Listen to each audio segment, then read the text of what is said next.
Canadians are folding on Vegas, but Democrats are seeing a royal flush. For years, Las Vegas has been a global magnet, drawing millions to its dazzling casinos, world-class shows, and vibrant nightlife. But a significant portion of that vital tourist stream has dried up, and the reason is as unexpected as it is politically charged: President Donald Trump's trade war with Canada. Before we continue, if you want to stay on top of everything happening in U.S. politics, hit that subscribe button right now and leave a like.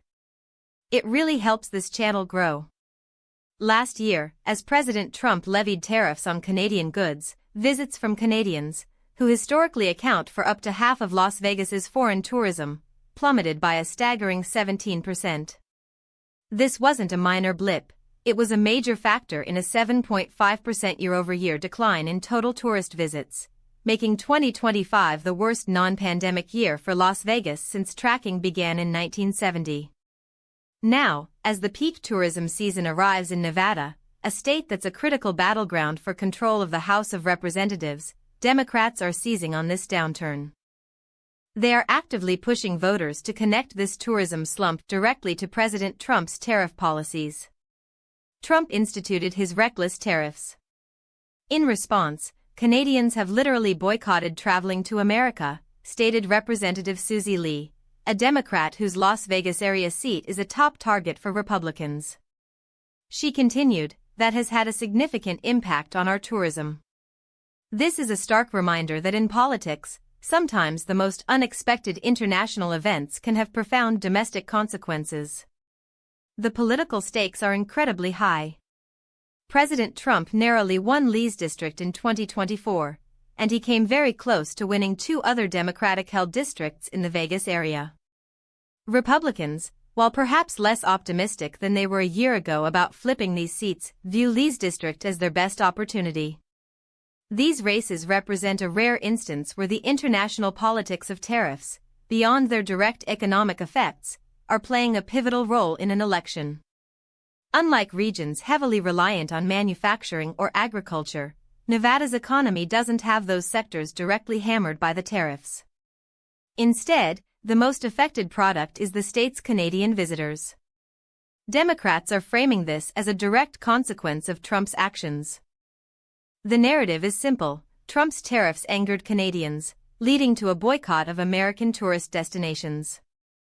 This narrative resonates particularly well in a service-driven economy like Las Vegas, where jobs in hospitality, food service, and entertainment are paramount. However, Republicans are pushing back. Spokespeople for the Republican National Committee and the National Republican Congressional Committee have criticized Nevada's Democrats for voting against last year's reconciliation bill, which included a no tax on tips provision.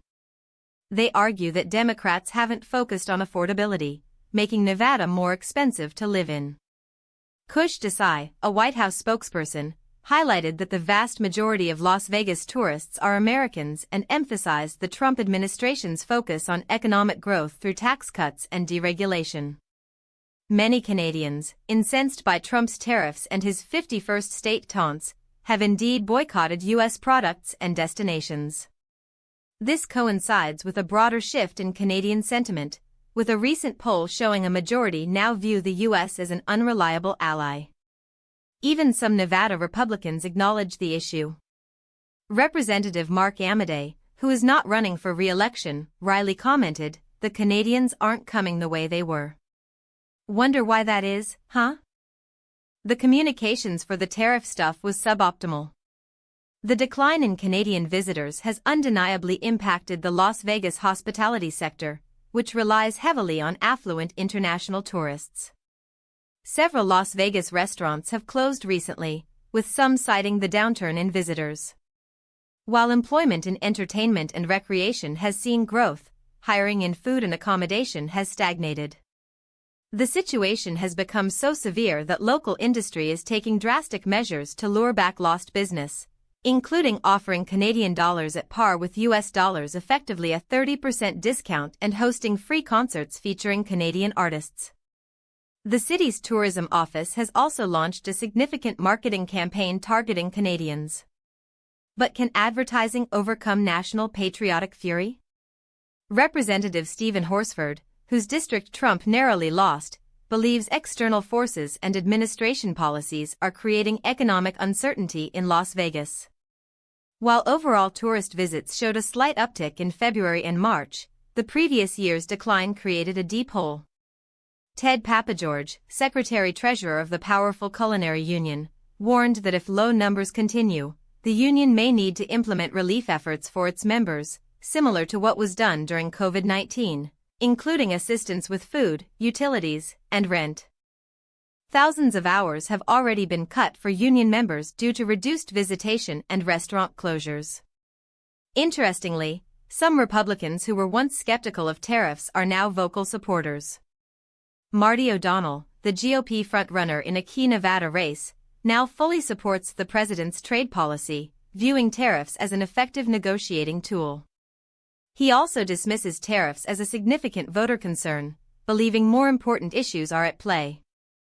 Despite this, some Nevada Republican strategists concede that Canadians were upset by Trump's rhetoric. They point to the recent uptick in visitors and Nevada's strong job growth as evidence that the economy is resilient. They also highlight the popularity of Republican Governor Joe Lombardo, hoping he can help carry down ballot candidates. Economists note that while high-end hospitality is doing well and convention travelers are filling some gaps, Canadian tourists tended to stay longer and spend more, making their absence keenly felt. This tourism dip lands on top of broader economic concerns, with a majority of U.S. voters feeling Trump's policies have increased their cost of living. But Las Vegas is an industry town. And with its main industry feeling the pinch, Democrats are betting that this economic vulnerability will translate into electoral gains. As former Democratic Assembly Speaker John Oseguera puts it, there's a lot of service industry folks here, and so those folks are in the social circles in town. Whether you're at a Little League baseball game or a school event or whatnot, people are talking about that. So, what do you think? Is President Trump's trade policy a significant issue impacting American elections, or are other factors more important to voters? Drop your opinion in the comments below. I read every single one. This story shows how international policy can directly impact domestic politics in unexpected ways. The unfolding situation in Las Vegas is a prime example, and its outcome could have far-reaching implications. We'll continue to monitor this closely.